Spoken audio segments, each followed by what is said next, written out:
everybody? Welcome back to MAPOP Sports. This is Grandy. If this is your first time here, welcome. Thank you for checking out the video, checking out the channel. If you guys are returning, welcome back to everybody. Hopefully everybody had a great weekend. Super busy for me. I had a lot of things going on. And I was doing a Whatnot show and just kind of really listening a lot onto my eBay store. The reason being is I'm actually going on vacation here at the end of this week.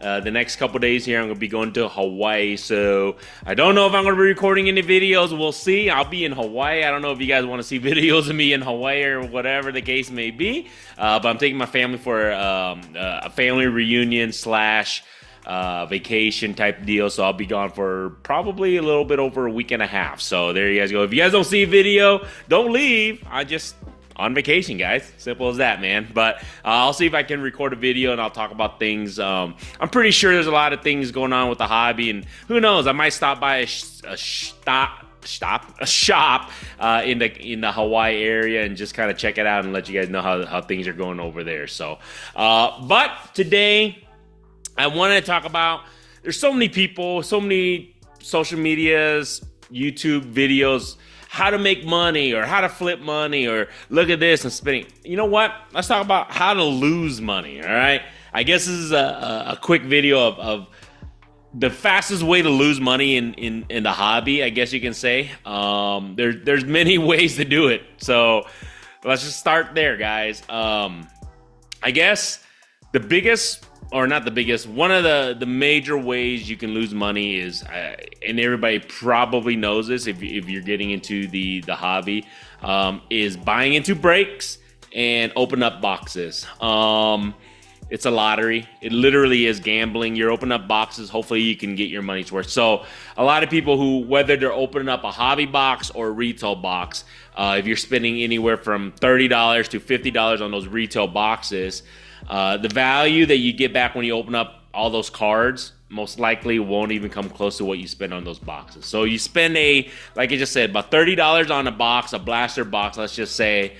The odds of you pulling a card that's going to even be valued at $30, I would say on average is 1 out of every 8 boxes. I don't know if that's about right. So I would say 1 out of every 8 boxes, you might be able to pull a card that's $30 that's worth your money. So right then and there, if you spend $30 on a box, most likely you might get about $5 of value in return, maybe $10 in value.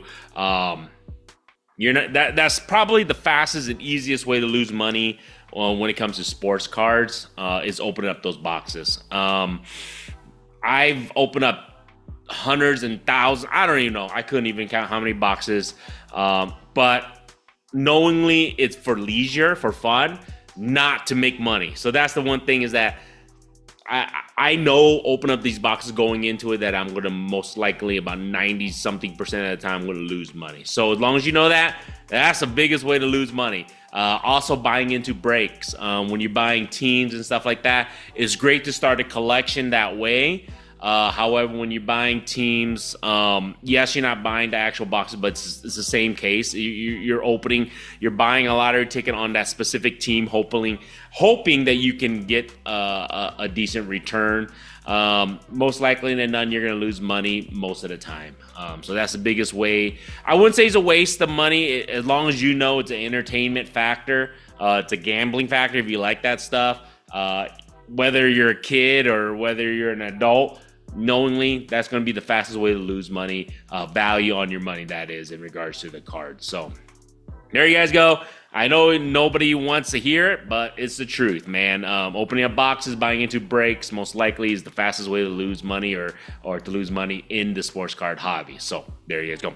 Another way you can really, really lose money is buying the new hot prospect, buying the new hot rookie quarterback, whatever the case may be. I've spoke about this many times, videos, is that the way the sports card industry currently works, or how it works value wise, is that most of the rookies or the prospects, whatever the case, the hype, the value is all built in instantly. So like I just said, you can have the hottest rookie quarterback, whatever the case may be, and you know, the expectation of them, whatever, the value of that card instantly is baked in. So you might buy a specific, let's just say take for instance, Jaden Daniels, right? You go buy one of his hot rookie cards, you know, whatever, a Kaboom or whatever, you can buy their silver, prism, rookie, whatever the case may be. You can buy a graded 10, whatever. It doesn't even matter. You can spend thousands of dollars knowingly the value of it is gonna tank. I hate to say it. It's just the way it works. I mean, for instance, go take a look at Mac Jones cards. Go take a look at Trey Lance cards. Go take a look at Justin Fields card, Trevor Lawrence cards, right? All those people who bought their cards when the hype was hot, when the expectations was high, all those cards spent thousands of dollars, and the easiest way to lose money is buying those cards right at the beginning, right when they're hot, because their value has nowhere else to go, because they're at the pinnacle, has nowhere else to go but to go down. So that's the main way to lose money, is buy into the hype, to buy into those brand new rookies or prospects, expecting them to go up. Most likely they don't go up because they're already at their max peak. So that's how a lot of people end up losing a lot of money, losing a lot of value in their purchases in regards to those cards, is buying those hot up-and-comers.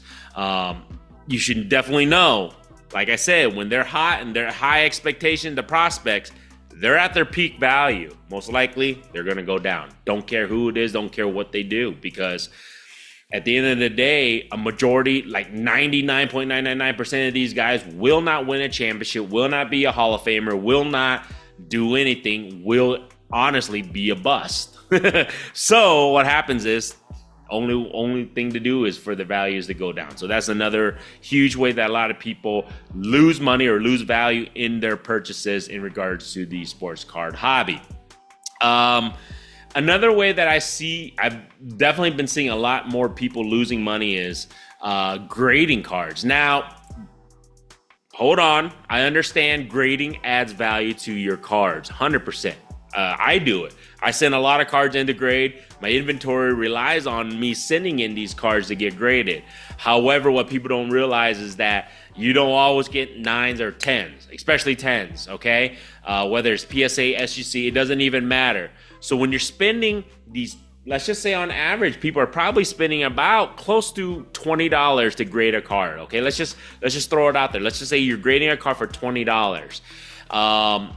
These cards are coming back 8s or 9s or 7s or whatever the case may be. You instantly lose money. I mean, a raw card might be $10, $15, $20, and you grade it, add another $20. So let's just say that card you just put in 30, 40, 50 bucks, right?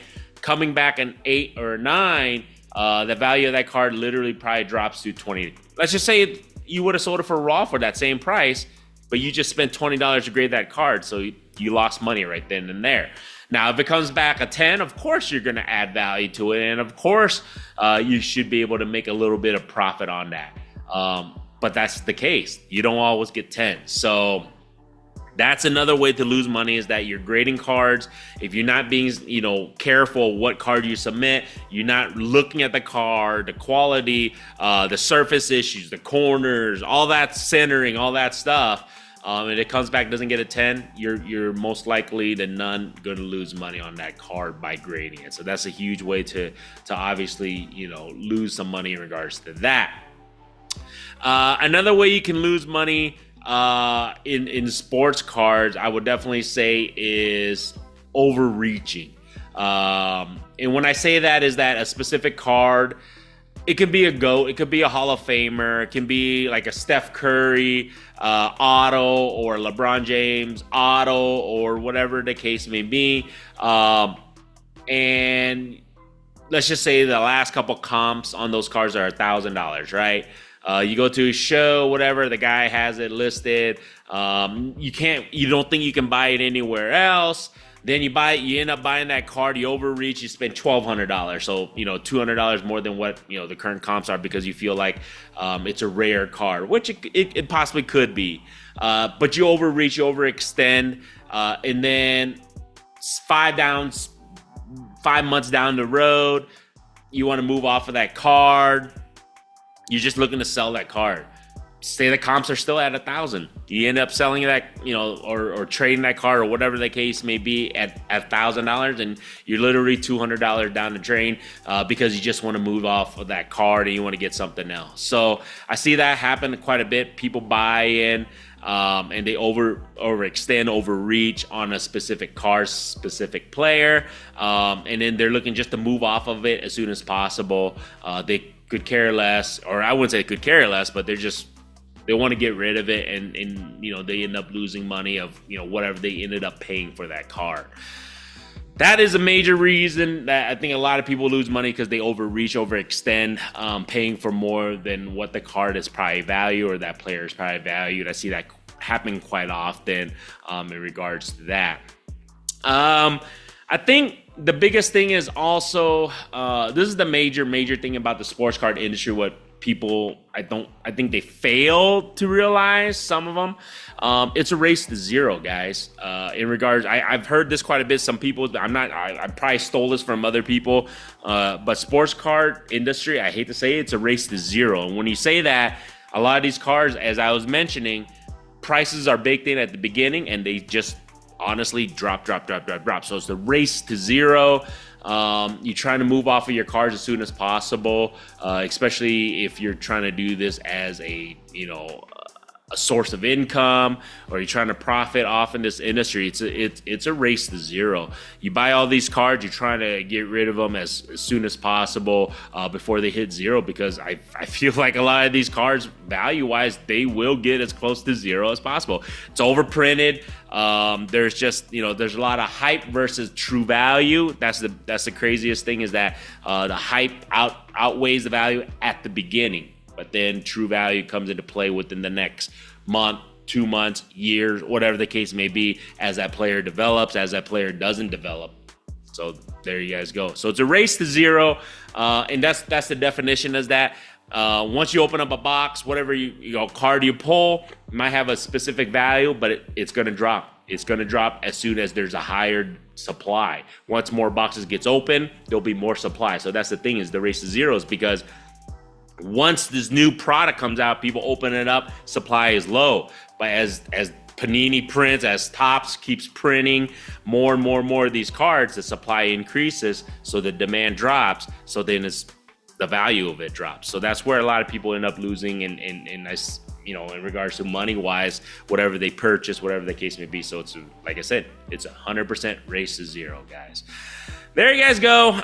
Those are just a couple ways you can really lose money in the hobby. I know there's different other avenues you can, but those are kind of the main ways I feel like a lot of people in 2025 will end up losing money, will end up spending money, and then the value of whatever they purchase will go to, the shit. I hate to say it. So just be careful how you spend your money. As I always give my friends and people who are getting into the hobby or looking to purchase cards to collect, is that, number one, at the end of the day, when you're buying stuff, make sure you're okay with losing money. Make sure you're okay with the value of whatever you purchase is going to go to zero and you're still okay with it. Make sure that you buy these boxes you're going to open, that you can end up getting nothing out of it, and you're okay with it. It's entertainment purposes. It's a hobby. It's not for you to make money, and that's what I always tell people on that. People are like, well, what the hell? You do this for a living, you're flipping cards. I go, yes, I understand. I provide the service where I provide whatever cards people want to purchase. I purchase things in lots. I negotiate prices as best and fair as possible for me, so that I can resell them at a higher, I wouldn't say super high level, but at a profitable margin, at whatever comps these cards are going at, as long as I purchase them in bulk lots at a reasonable price. So yeah, that's the case. It is a gamble too. At the end of the day, I have hundreds and thousands of cards as inventory. Some of them are worth zero. It really is. Now, there's other cards that might be worth more that can compensate for all those cards that are worthless. So that's what I try to tell people, is like, yes, I buy 10,000 card lots, knowingly 9,000 of them probably aren't going to sell anything, or they'll be valued at nothing, or I might just have to sit on them for a long time. But 1,000 of those cards hopefully will compensate and will make enough that it will compensate for whatever I spent on that entire lot. So that's how I work it out, and that's how it should work out if you're looking to do this, as a full-time gig. So there you guys go. Hopefully that helps a little bit. I know it's kind of I wouldn't say it's a Debbie Downer, but it's just a advice that I want to give, that I want people to be careful not to spend too much money into this and not waste money. That's the thing, is don't be wasteful of your hard-earned money. And there is many ways you can lose money in this hobby, but still, at the end of the day, it's entertainment purposes, and have fun with it. That's what I always tell people. Other than that, if you guys like this stuff, feel free to subscribe. If you have not subscribed, I always say thank you for actually watching the video all the way through. Feel free to follow me. I have one more Whatnot show I'm going to try and do probably the end of tonight. That'll probably be the last show before my vacation. I'll be back. Feel free to follow my eBay store. You'll still be able to purchase stuff. So make sure, check out my eBay store. I have about almost 60,000 listings now. Feel free to make any offers. I will respond to any offers. Every little bit helps. Other than that, how about those Bears? Finally, the Bears won again. They beat the freaking Packers. Holy shit. What a way to end the year. The season of a crappy season. Hey, it is what it is. Warriors are still a 500 team. Hey, go figure. Other than that, man, hopefully everybody has a good rest of the week. If I don't record another video, I'll be back in a couple weeks after my vacation. But other than that, till next time, be safe. Have a good one, guys.